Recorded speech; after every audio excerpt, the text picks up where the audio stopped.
Hi everyone, this is Scott and Greg over at Missed Fortune. We're here today to respond a little bit to Dave Ramsey's video where he talks about life insurance being, quote, terrible, and how buy term and invest the difference, how that strategy far outweighs putting your money into cash value life insurance.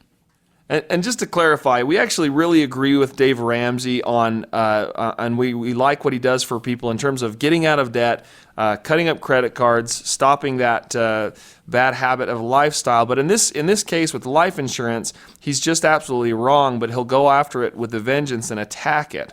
But in most of what he says about cash value life insurance, he's just flat out wrong, and that's what we're going to prove here in this video today. So Scott, why don't you go ahead and walk us through this to get us started here? First of all, there are a few main points that we want to make about cash value insurance. The first misconception out there about cash value insurance, such as a whole life or universal life, is that it's a terrible cash accumulation tool. First of all, in a way, we absolutely agree with Dave Ramsey when it comes to the way that most agents out there structure a life insurance policy. They don't do it correctly. So that's why it's important for you to understand that you need to work with someone who knows what they're doing. Otherwise, Dave Ramsey is absolutely right. It is a terrible place to put your money. But for us that know how to structure these plans properly, there are huge benefits for doing that. Now remember, money inside of a life insurance policy grows tax-free, according to Section 72E of the Internal Revenue Code. The death benefit is paid out income tax-free, according to Section 101A of the Internal Revenue Code. And Section 7702, the code explains how the value inside a policy can be accessed tax-free. That tax-free income can make a huge difference, especially if taxes go up in the future. And this is the question you need to pose to yourself. Are taxes likely to go up, go down, or stay where they are today? And rarely do we ever encounter anyone who doesn't think taxes are going to be going up just because of the rising deficit and all that's associated with it. So, okay, so if we take the numbers that Dave Ramsey was using in his example, he said that according to a 32-year-old male who's making about $40,000 a year, he should be using about 15% of that income to A, buy a term life policy, and B, buy mutual funds with the rest of it. His idea is growth stock mutual funds with all of the money that you would be spending on a cash value life insurance policy. So buy a really cheap term policy and then spend the rest of what you would be putting into a cash value policy. Instead, put that away into a side fund of growth mutual funds. And the idea is that when the term policy runs out in 20 years, the money accumulating in the growth stock mutual funds will have outpaced the death benefit, and therefore the death benefit is no longer needed. On the flip side, Dave Ramsey implies that funding a cash value life insurance policy with those same dollars would be a terrible mistake. We're here to set that straight and show you the details as to why he's maybe not correct in this one instance.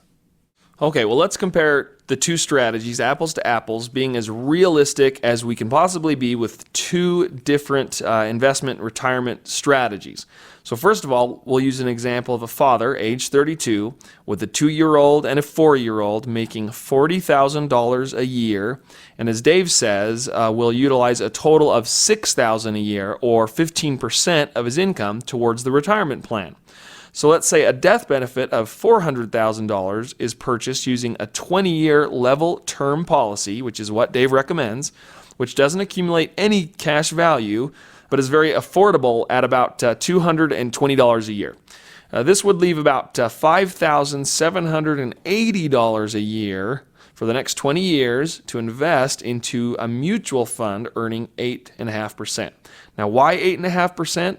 Could a mutual fund do better than that? Well, maybe, but just look at the last 10 years. Most people aren't even back to where they started 10 years ago in their mutual fund and IRA 401k strategies. So, we really feel like this is pretty realistic comparison for the kind of world we live in now with the kind of things that can happen, 9/11s, the volatility in the Middle East, and some of those things that just affect us severely overnight almost. So some other things we must take into account are taxes and costs. With mutual funds, there are obviously taxes and fees. Now, a person's combined federal and state tax rate can fall anywhere between about 15% to as high as 42% or more. We're going to be using a 15% tax rate for our illustration purposes here. What we're going to do now is we're going to look at the cash value insurance side. We're going to choose a maximum funded tax advantaged life insurance policy utilizing an indexed universal life product. Now, we use indexed universal life because it's linked to an index, such as the S&P 500. Now, we also look at companies that have high ratings and have long-term records. The company we'll talk about today has actually been around for over 130 years. Also, based on historical averages, this company has averaged over an 8.5% return each year. Now, this strategy actually provides a minimum death benefit in this scenario that we're talking about today for a 32-year-old male of $588,000. Obviously, more than the $400,000 that Dave Ramsey talks about.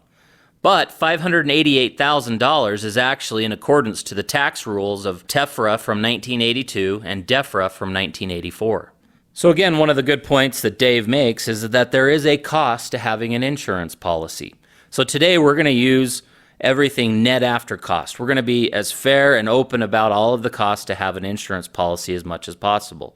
But like Dave says, and like we agree, that if it's not structured properly, it will not work. And this is where it starts to become more and more important with the costs, that if it's structured properly, we will have the smallest cost possible. Okay, so in quick summary, on the left side here, we're buying an inexpensive term policy and socking away the rest into growth stock mutual funds for 20 years, earning an average of 8.5% rate of return. There are no guarantees with these funds, and they'll be taxed as they're earned with regular fees and costs that we're accounting for.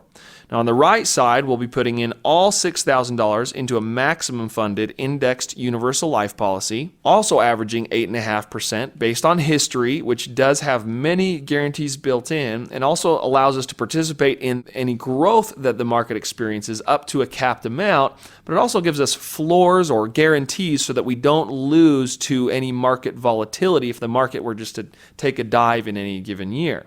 So for example, in Dave's video, right before the crash of 2008, the stock market was at 12,000 points. But we all know that within the matter of months after that, the market dropped 50%. Well, if you have a guarantee, that means that you would not experience any loss in that downturn. The money will grow tax-free, and it can be accessed tax-free, and will also factor in all the costs associated with this policy. So if we fast forward 20 years down the road, as Dave stated in his video, at age 52, when the term policy ends, the mutual fund should easily have more than the death benefit amount. So according to Dave, we don't need that death benefit, and that's why we did a 20-year level term. In reality, however, even if the mutual fund did manage to get a consistent 8.5% rate of return, when accounting for taxes and fees, this individual would have a net after-tax value of $222,000. Obviously less than the $400,000 death benefit that we just let go. And at this point, the death benefit would be gone. Now, the life insurance, on the other hand, in 20 years' time, the cash accumulation is up to $233,000, which is more than the mutual funds, but he still has a death benefit of $588,000. And if he were to pass away at this point, his heirs or his family would receive $588,000. Okay, now let's stop funding both of these plans now at age 52. And let's let him coast until age 65, when we need to start pulling out retirement income. The buy term and invest the difference plan on the left side still has no death benefit. But if we continue to earn 8.5% rate of return every year, would have $482,000 in accumulation, which, because his money is in a mutual fund, is still heavily exposed to market volatility, recessions, and other negative impacts. Now, because we have structured this life insurance policy properly, we have a cash value of $679,000. And because of TEFRA and DEFRA, which state that we can never have more cash value than death benefit, we now have a death benefit of $828,000. So if he were to pass away at age 65, he would actually pass on $828,000 tax-free to his family. In each of these plans, the left and the right start to pull out the same amount, a net income of $53,500 per year. The plan on the left, Dave Ramsey's buy term and invest the difference plan, would be out of money by age 77. At age 77, he'd have no death benefit, no income, and no money. And just to keep in mind, the average life expectancy for the average male is age 85. Now, the maximum funded policy on the right, however, would have a cash value of $654,000 at this point, a death benefit of $732,000, and would be able to continue taking out income of $53,500 until age 100, when the cash value would finally run out. To put this into perspective for you, that's an extra 24 years of additional income, a total of an extra $1,284,000 of retirement resources above and beyond what the buy term and invest the difference strategy would yield. While the strategy on the right gets to participate in the indexing feature, which provides protection from market exposure while at the same time allowing participation when the market goes up, and all the while providing for an additional death benefit that the strategy on the left loses at age 52, nearly 5 decades before our strategy on the right finally runs out of money. Now again, we understand why most financial professionals don't like cash value life insurance, but in reality, it's because they simply don't know very much about it, let alone how to structure it properly for cash accumulation.